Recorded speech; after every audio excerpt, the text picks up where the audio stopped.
بسم الله الرحمن الرحيم.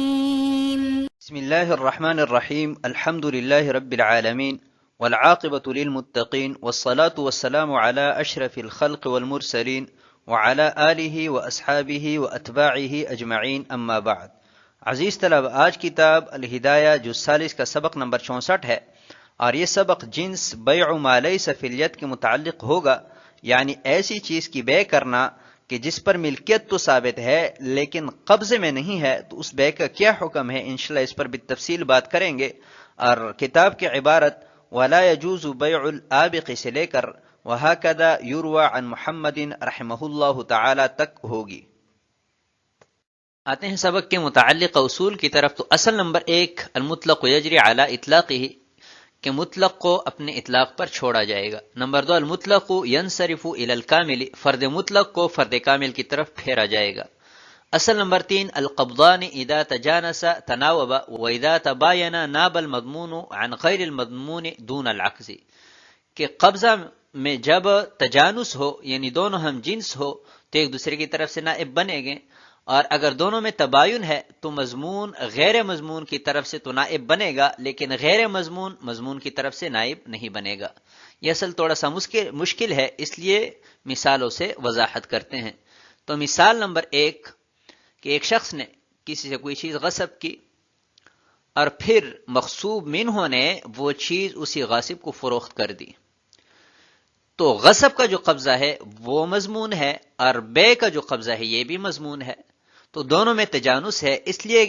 غصب کا جو پہلا قبضہ تھا وہ بے کی قبضہ سے نائب بن جائے گا، کافی ہو جائے گا. مثال نمبر 2 کہ مغصوب منہ نے وہ چیز غاصب کو ہبہ کر دی. ابھی اس صورت میں قبضہ سابق جو کہ غصب کا ہے وہ ہبہ کی قبضہ سے کافی ہو جائے گا، اس لیے کہ ہبہ کا قبضہ یہ غیر مضمون ہے اور غصب کا قبضہ یہ مضمون ہے. مضمون کا غیر مضمون سے نائب بنا یہ جائز ہے. مثال نمبر 3 ایک شخص نے کسی کے پاس امانت رکھ دی اور پھر اسی کے ہاتھ فروخت کر دی. تو اس صورت میں امانت کا جو قبضہ ہے وہ بے کے قبضہ سے نائب نہیں بنے گا، اس لیے کہ بے کا قبضہ مضمون ہے اور امانت اور ودیعت کا قبضہ غیر مضمون ہے، تو غیر مضمون مضمون سے نائب نہیں بن سکتا. اصل نمبر 4 الثابت یبقى لوہم الفائدۃ وغیر الثابت لا يبقى لوہم الفائدۃ، کہ ثابت کو تو وہم فائدہ کے لیے باقی رکھا جائے گا اور غیر ثابت کو وہم فائدہ کے لیے نہیں رکھا جائے گا. اس کی تفصیل انشاءاللہ فصول میں بھی آ جائے گی. اصل نمبر 5 الادنى الاصغر لا ينوب عن الاعلى، کہ ادنا یہ اعلی سے نائب نہیں بن سکتا. اصل نمبر 6 قبض الامانت لا ينوب عن قبض الضمان، کہ امانت کا جو قبضہ ہے وہ مضمون قبضے سے نائب نہیں بنے گا. آتے ہیں سبق کے متعلقہ فصول کی طرف. تو جنس ہے بیع ما کان خارجا من الید، کہ ہر وہ چیز جو قبضہ سے باہر ہے لیکن ہے وہ مملوک، تو اس کی بے کا کیا حکم ہے. تو اس جنس کو ہم نے 3 فصول میں تقسیم کیا ہے. بیع الودیعۃ والمرتہن والمستاجر، کہ ودیعت اور جو چیز بطور رہن رکھوائی گئی ہے یا عین مستاجرہ، اس کی بے جائز ہے کیونکہ بائع کی ملکیت اس میں ثابت ہے. فصل نمبر 2 بیع المغصوب، کہ مغصوب کی بے کرنا یہ بھی جائز ہے بشرط کہ بائع اس کو حاضر کریں. باغے ہوئے غلام کی بے کرنا، تو اس میں 3 اوضاع ہے. وضع نمبر 1 الاباق بعد البیع، کہ بے کے بعد غلام بھاگ جائے تو یہ بے باطل نہیں ہوگی، اس لیے کہ جو عقد ثابت ہے اس کو فائدہ کے وہم کے لیے باقی رکھا جائے گا کہ شاید اس غلام کو واپس لایا جائے. وضع نمبر 2 البیع ممن عنده، کہ اس شخص کے ہاتھ باغے ہوئے غلام کو فروخت کرنا کہ جس کے پاس یہ غلام موجود ہے، تو یہ جائز ہے. وضع نمبر 3 البیع ممن لیس عنده، کہ غلام عابد کو اس شخص کے ہاتھ فروخت کرنا کہ جس کے پاس یہ نہیں ہے، تو یہ باطل ہے اس لیے کہ یہ غلام مقدور التسلیم نہیں ہے. آتے ہیں عبارت کی طرف. قال ولا يجوز بيع الآبق لنهي النبي عليه الصلاة والسلام عنه ولأنه لا يقدر على تسليمه، قال إلا أن يبيعه من رجل زعم أنه عنده، لأن المنهي عنه بيع آبق مطلق وهو أن يكون آبقا في حق المتعاقدين، وهذا غير آبق في حق المشتري، ولأنه إذا كان عند المشتري انتفى العجز عن التسليم وهو المانع،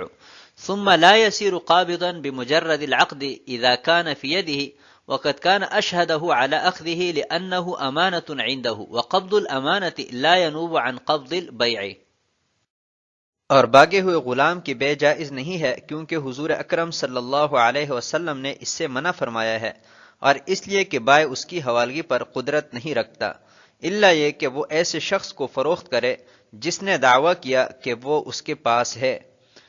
کیونکہ کامل طور پر بھاگے ہوئے غلام کی بے سے منع کیا گیا ہے، اور وہ یہ ہے کہ متعاقدین کے حق میں باغا ہوا ہو، اور حالانکہ یہ مشتری کے حق میں باغا ہوا نہیں ہے، اور اس لیے کہ جب وہ مشتری کے پاس ہے تو عاجز ہونا ختم ہوا حوالگی سے، جبکہ حوالگی سے عاجز ہونا مانع تھا۔ پھر مشتری صرف عقد کرنے سے قابض نہیں ہوگا جبکہ غلام اس کے قبضہ میں ہو اور اس نے پکڑنے کے وقت گواہ بنا لیے ہو، اس لیے کہ یہ مشتری کے ہاتھ میں امانت ہے، اور امانت کا قبضہ بے کے قبضے سے نائب نہیں بنتا۔ اس عبارت میں بھاگے ہوئے غلام کی بے کے متعلق تفصیل ہے کہ اس کی بے کا کیا حکم ہے۔ تو صاحب ہدایہ فرماتے ہیں کہ بھاگے ہوئے غلام کی بے کرنا یہ ناجائز ہے، اور عدم جواز کی دو دلیلیں ذکر فرمائی ہے۔ ایک تو حضور نبی کریم صلی اللہ علیہ وسلم نے اس سے منع فرمایا ہے، اور دوسری دلیل یہ کہ بائع اس کے حوالگی پر قادر نہیں ہے، اور ہم نے وجوہ فساد اور وجوہ بطلان میں پڑھا تھا کہ اگر مبیع غیر مقدور التسلیم ہے تو اس صورت میں بے جائز نہیں ہوگی۔ الا ان یبیعہ من رجل، اس عبارت کو سمجھنے سے پہلے آپ یہ سمجھیں کہ آبق مطلق یہ وہ غلام ہوتا ہے کہ جو بائع اور مشتری دونوں کے حق میں وہ باغا ہوا ہو۔ تب آتے ہیں اس مسئلے کی طرف کہ ایک شخص نے دعویٰ کیا کہ آپ کا باغا ہوا غلام یہ میرے پاس ہے، ابھی اگر بائع یہ غلام اس کو فروخت کر دے تو کیا جائز ہے کہ نہیں ہے؟ تو صاحب ہدایہ فرماتے ہیں کہ بالکل جائز ہے، کیونکہ حضور نبی کریم صلی اللہ علیہ وسلم نے آبق مطلق کی بے سے منع فرمایا ہے، اور یہاں پر یہ جو غلام ہے آبق مطلق نہیں ہے، کیونکہ یہ بائع کے حق میں تو باغا ہوا ہے لیکن مشتری کے حق میں باغا ہوا نہیں ہے۔ اور دوسری دلیل یہ کہ عدم جواز کی وجہ اس کا غیر مقدور التسلیم ہونا تھا، اور یہاں پر تو یہ مسئلہ بھی ختم ہوا کہ وہ مشتری کے قبضہ میں ہے، لہٰذا جب دوسرا معنی بھی ختم ہوا تو اس کے بے میں کوئی مسئلہ نہیں ہے۔ ثم لا يصير قابضا،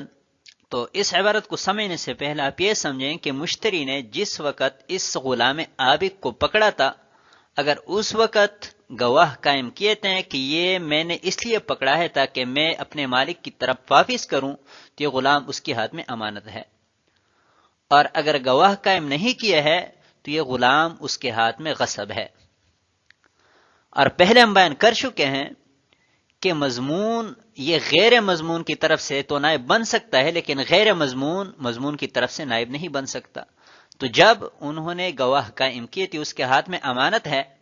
تو امانت کا جو قبضہ ہے وہ غیر مضمون ہے، تو اس صورت میں اگر بائع یہ غلام اس کے ہاتھ فروخت کرتا ہے تو یہ پہلا سابقہ قبضہ یہ کافی نہیں ہوگا، کیونکہ وہ امانت کا قبضہ ہے وہ غیر مضمون ہے، ابھی جو بے کا قبضہ ہے وہ مضمون ہے، تو غیر مضمون کی طرف سے نائب نہیں بن سکتا۔ اگلی عبارت کی طرف وَلَوْ كَانَ لَمْ يُشْهِدْ حِينَ قَبَضَهُ يَجِبُ أَنْ يَصِيرَ قَابِضًا لِأَنَّهُ قَبْضُ غَصْبٍ،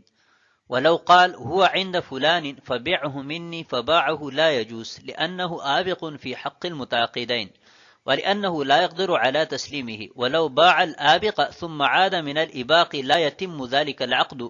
لأنه وقع باطلا لانعدام المحلية كبيع الطير في الهواء۔ وعن أبي حنيفة رحمه الله تعالى أنه يتم العقد إذا لم يفسخ،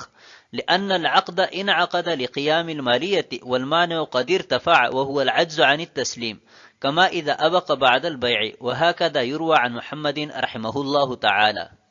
اور اگر قبضہ کے وقت گواہ قائم نہیں کیے تو واجب ہے کہ مشتری قابض بنے، اس لیے کہ یہ غصب کا قبضہ ہے، اور اگر مشتری نے کہا کہ وہ غلام فلاں کے پاس ہے پس وہ آپ مجھے فروخت کریں تو اس نے فروخت کر دیا تو یہ جائز نہیں ہے، کیونکہ یہ متعاقدین کے حق میں آبق ہے، اور اس لیے کہ آقا حوالگی پر قادر نہیں ہے۔ اور اگر باغے ہوئے غلام کو فروخت کیا اور پھر وہ لوٹ آیا تو یہ عقد پورا نہیں ہوگا، کیونکہ محل نہ ہونے کی وجہ سے عقد باطل منعقد ہوا تھا، جیسے ہوا میں فرندہ فروخت کرنا۔ اور امام صاحب سے منقول ہے کہ عقد پورا ہو جائے گا بشرط کہ فسخ نہ کیا گیا ہو، کیونکہ عقد مالیت کے قائم ہونے کی وجہ سے منعقد ہوا تھا اور مانع اٹھ گیا، اور وہ حوالگی سے عاجز ہونا ہے، جیسا کہ جب وہ بعد البیع باغا ہو۔ اور اسی طرح امام محمد رحمت اللہ علیہ سے مروی ہے۔ وَلَوْ كَانَ لَمْ يُشْهِدْ، اس عبارت میں یہ مسئلہ بیان کیا گیا ہے کہ عبد عابق کو کسی شخص نے پکڑا اور قبضہ کے وقت اس بات پر گواہ قائم نہیں کیے کہ میں نے آقا کو واپس کرنے کے لیے پکڑا ہے، تو یہ غلام ابھی مغصوب کے حکم میں ہے اور یہ قبضہ غصب ہے۔ اگر یہی شخص غلام کے آقا سے یہ غلام ابھی خریدیں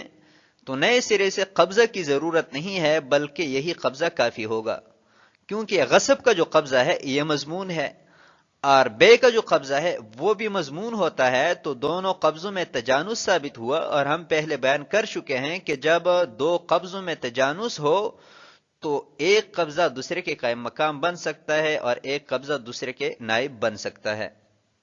قال، یہاں سے یہ مسئلہ بیان کیا گیا ہے کہ اگر مشتری نے عابق کے آقا سے کہا کہ آپ کا غلام فلاں شخص کے پاس ہے، لہٰذا آپ مجھے فروخت کریں، میں جانوں اور میرا کام جانے، تو کہ عقد جائز ہے کہ ناجائز ہے؟ تو صاحب ہدایہ فرماتے ہیں کہ یہ ناجائز ہے، اور عدم جواز کی دو وجوہات بیان فرمائی ہے کہ یہ عابق مطلق ہے، بائع اور مشتری دونوں کے حق میں یہ باغا ہوا ہے، تو عابق مطلق کی بے جائز نہیں ہے، کیونکہ حضور نبی کریم صلی اللہ علیہ وسلم نے اس سے منع فرمایا ہے۔ اور دوسری وجہ وہ غیر مقدور التسلیم ہونا ہے، اور یہ وجوہ فساد میں سے ہیں کہ بائع